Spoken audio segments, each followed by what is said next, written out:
तर मित्रांनो, गेल्या काही दिवसांपासून भाजपचे मंत्री गिरीश महाजन यांचे काही फोटो सोशल मीडियावर मोठ्या प्रमाणात व्हायरल होत आहेत.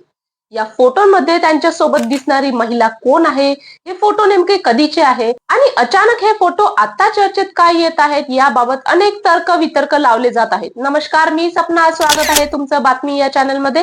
चॅनलला सबस्क्राईब नसेल केलेला तर नक्की करून घ्या. चला तर पूर्ण स्टोरी काय आहे ते समजून घेऊया.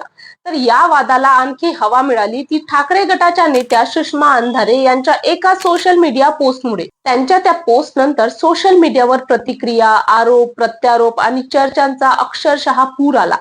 काहींनी यामागे राजकारण असल्याचं म्हटलं, तर काहींनी थेट गिरीश महाजन यांच्यावर प्रश्नचिन्ह उपस्थित केलं. आता चर्चाला उधाण आलं. वाढत्या चर्चेनंतर अखेर गिरीश महाजन यांनी पत्रकार परिषद घेत या संपूर्ण प्रकरणावर स्पष्टीकरण दिलं.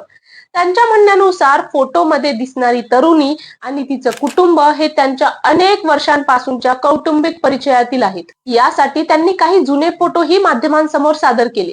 मात्र यावेळी महाजन यांनी दावा केला की सोशल मीडियावर व्हायरल करण्यात आलेल्या काही फोटोंमध्ये छेडछाड करण्यात आली आहे. मूळ फोटो क्रॉप करून त्यांचा वेगळा अर्थ लावण्याचा प्रयत्न करण्यात असल्याचं त्यांनी म्हटलं आहे. या प्रकरणी सायबर पोलिसांकडे तक्रार दाखल करण्याचा इशाराही त्यांनी दिला. विशेष म्हणजे महाजन यांनी या प्रकरणामुळे संबंधित तरुणीची आणि तिच्या कुटुंबांची विनाकारण बदनामी होत असल्याचाही मुद्दा समोर मांडला. सोशल मीडियावर कोणतीही माहिती शेअर करण्यापूर्वी तिची सत्यता तपासणं गरजेचं असल्याचं त्यांनी म्हटलं. तसेच फोटो व्हायरल करणारे आणि बदनामीकारक मजकूर प्रसारित करणाऱ्यांवर कारवाई करण्याची मागणीही त्यांनी केली. आता या प्रकरणात एका बाजूला व्हायरल फोटो आहेत, तर दुसऱ्या बाजूला गिरीश महाजन यांचं स्पष्टीकरण. त्यामुळे या वादात खरं सत्य काय याकडे सर्वांचे लक्ष लागले आहे. तपासानंतरच या प्रकरणाचं संपूर्ण चित्र स्पष्ट होणार आहे.